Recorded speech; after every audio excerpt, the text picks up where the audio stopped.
سورہ انعام کی آیت نمبر 109 ہے۔ اعوذ باللہ من الشیطان الرجیم، بسم اللہ الرحمن الرحیم۔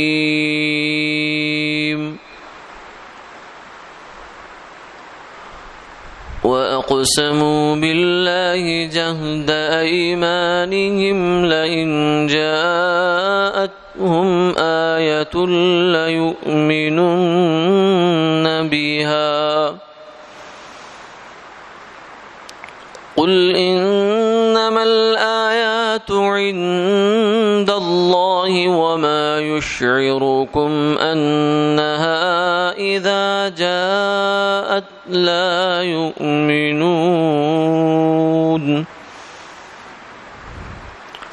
وَنُقَلِّبُ أَفْئِدَتَهُمْ وَأَبْصَارَهُمْ كَمَا لَمْ يُؤْمِنُوا بِهِ أَوَّلَ مَرَّةٍ وَنَذَرُهُمْ فِي طُغْيَانِهِمْ يَعْمَهُونَ۔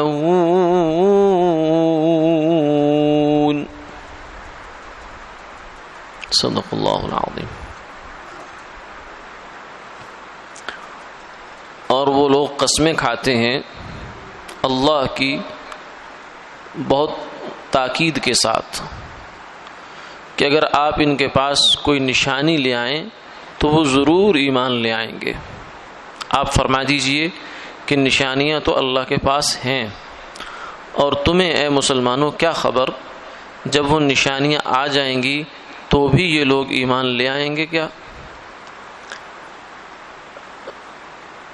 اور ہم الٹ دیں گے ان کے دل اور ان کی آنکھیں جیسا کہ ایمان نہیں لائے نشانیوں پر پہلی بار، اور ہم چھوڑے رکھیں گے ان کو ان کی سرکشی میں بہکتے ہوئے۔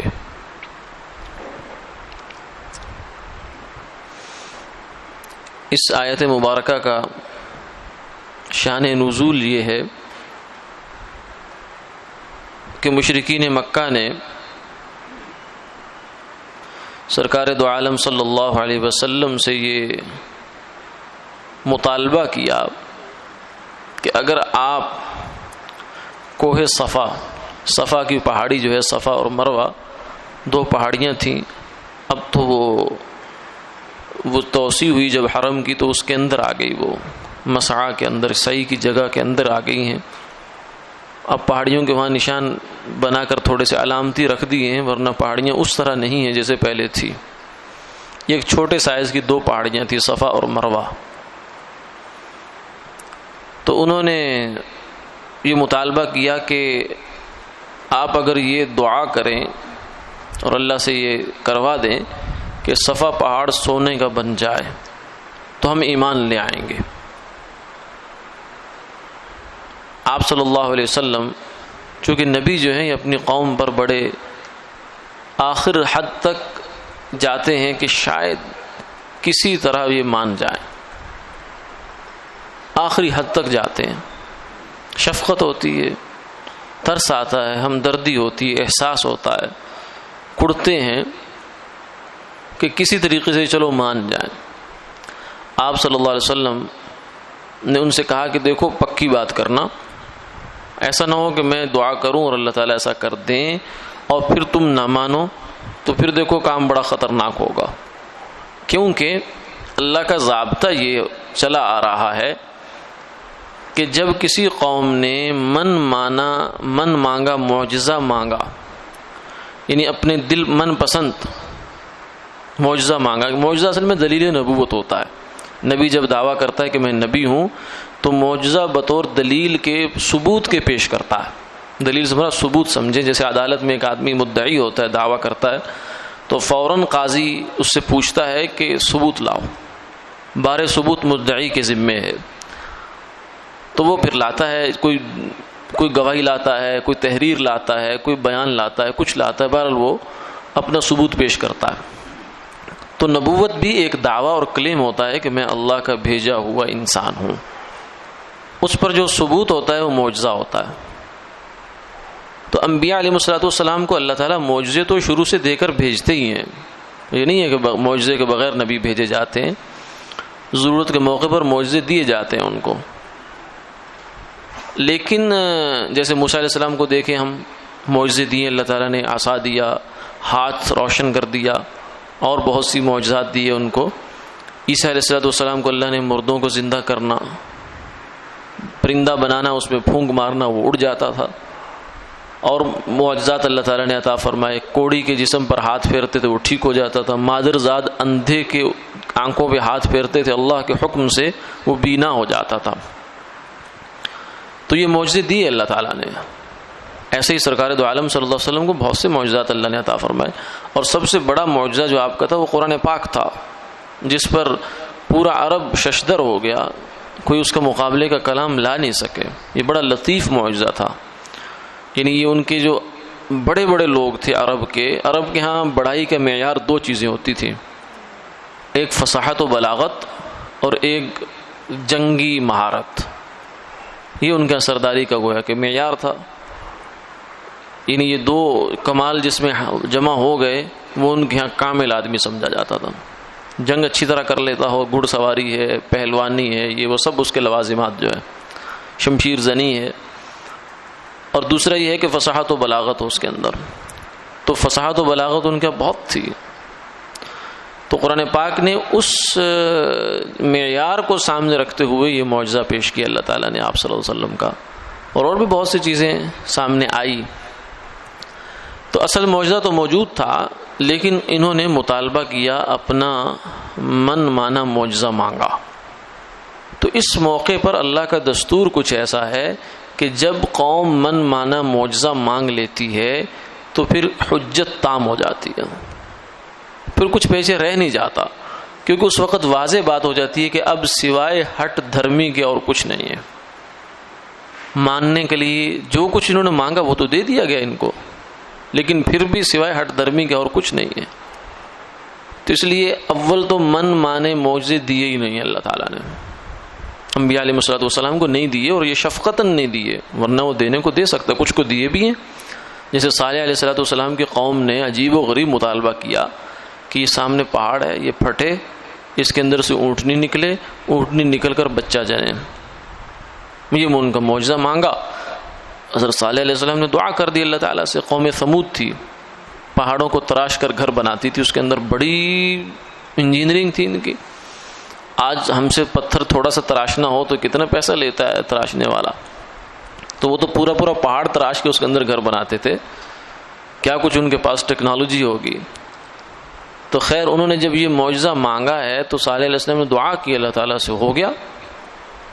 جو اللہ زمین کے اجزاء کو اکٹھا کرتا ہے ایک خاص ترتیب سے، نر و مادہ بناتا ہے، پھر اس کے اندر نطفہ پیدا ہوتا ہے، اور نطفے سے پھر جانور پیدا ہو جاتا ہے، تو اس اللہ کے لیے کیا مشکل ہے کہ اسی زمین کو وہیں پہ رکھتے ہوئے جانور میں بدل دے۔ لوگوں کو تعجب کیوں ہوتا ہے اس بات پر؟ اس لیے ایک عالم نے لکھا، بزرگ نے، انہوں نے کتاب میں لکھا کہ کچھ لوگوں نے معجزات کا انکار کیا۔ اصل میں ہمارے ہندوستان میں شروع کی بات ہے، جب انگریز یہاں تھا تو اس زمانے میں سائنس جو ہے نا وہ بھی بچپن میں تھی، تو وہ جو چیز اس کی گرفت میں نہیں آتی تھی کہتی ہو ہی نہیں سکتی، یہ انسان کی فطری کمزوری ہے۔ تو اس زمانے میں یہ جو ہمارے لوگ تھے، سر سید احمد خان صاحب اور اس طرح کے اور لوگ، انہوں نے معجزات کا انکار کر دیا، انہوں نے کہا یہ ہو ہی نہیں سکتے، یہ تو عقل میں نہیں آتے۔ تو اس پس منظر میں ایک عالم دین تھے، انہوں نے یہ بات لکھی، انہوں نے کہا دیکھو کہ اگر یہ کہا جائے کہ فلاں جگہ ایک سانپ نے انڈا دیا اور اس میں سے بچہ نکل آیا، تو یہ انڈا کہاں سے آیا؟ زمین سے ہی آیا ہے، آسمان سے تو نازل نہیں ہوا۔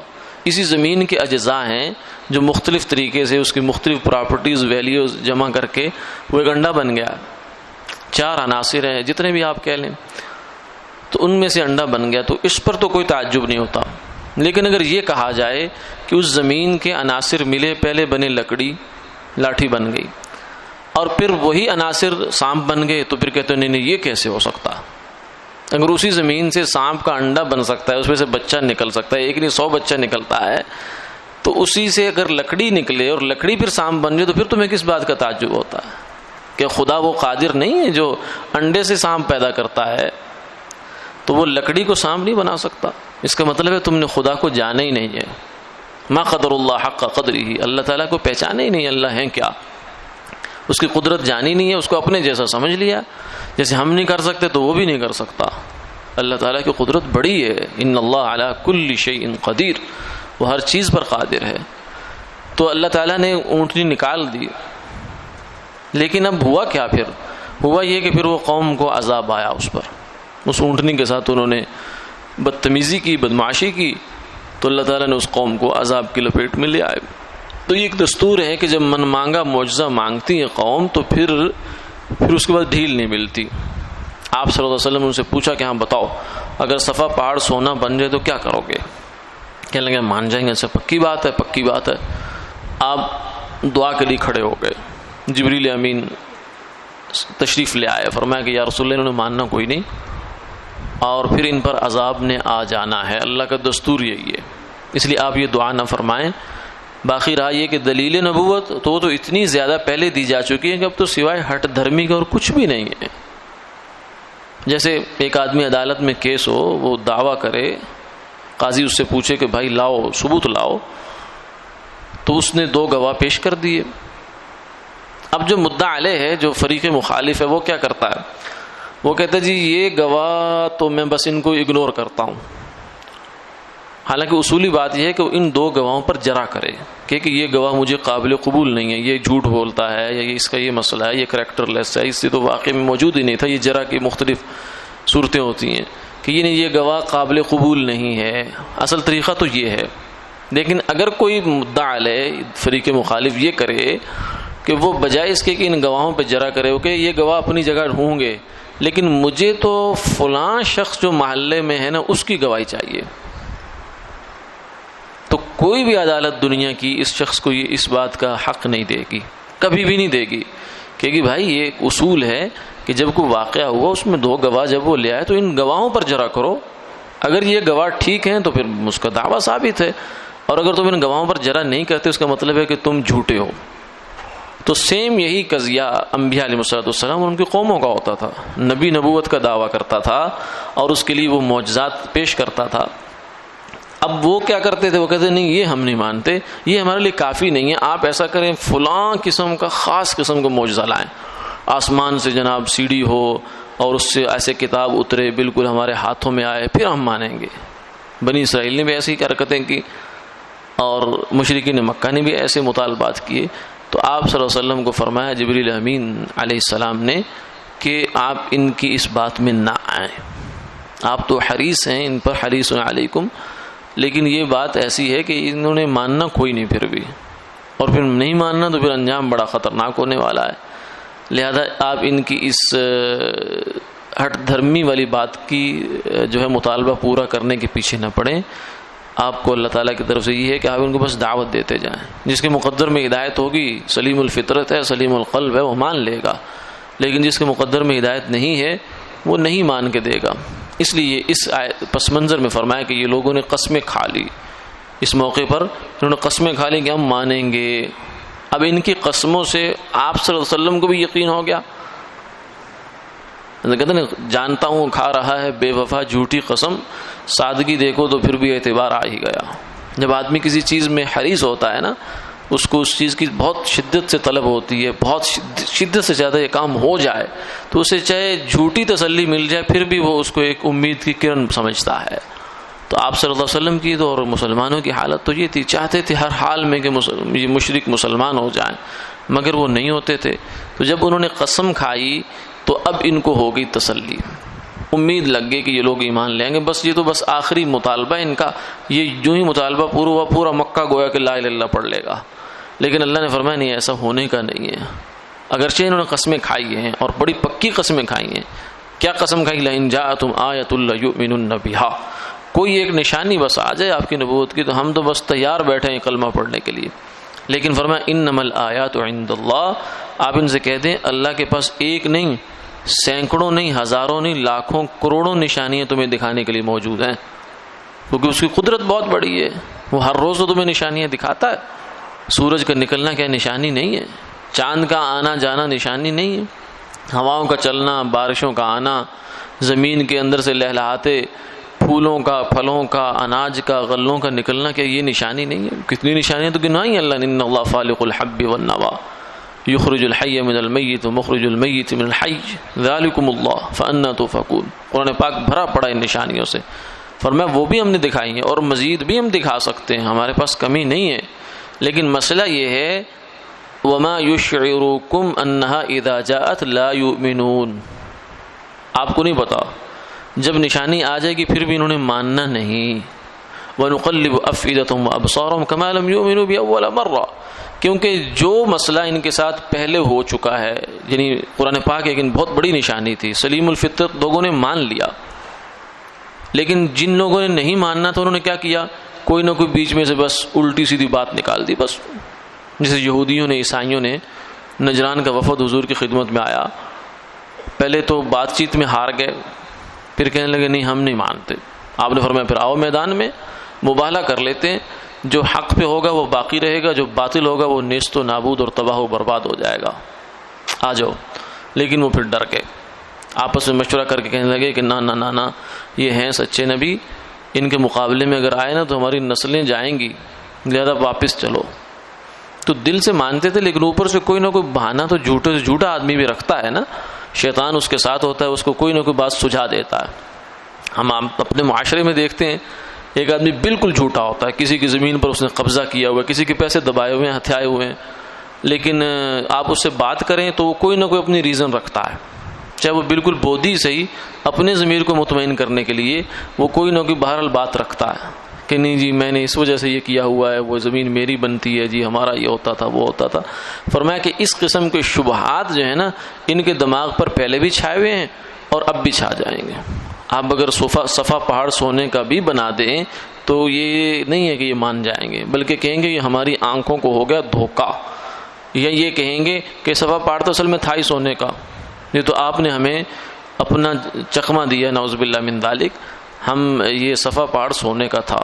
تو اس طرح کی کوئی نہ کوئی بہرحال بات الٹی سیدھی لے آئیں گے۔ وَنُقَلِّبُ أَفْئِدَتَهُمْ وَأَبْصَارَهُمْ كَمَا لَمْ يُؤْمِنُوا بِهِ أَوَّلَ مَرَّةٍ، جیسے پہلے نشانیوں پر ایمان نہیں لائے تو اب بھی ان کے دل اور ان کی آنکھیں پلٹ جائیں گے، یعنی اس حق بات دیکھنے کے لیے آمادہ نہیں ہوں گے، بلکہ الٹے ہی نظر آئے گا ان کو۔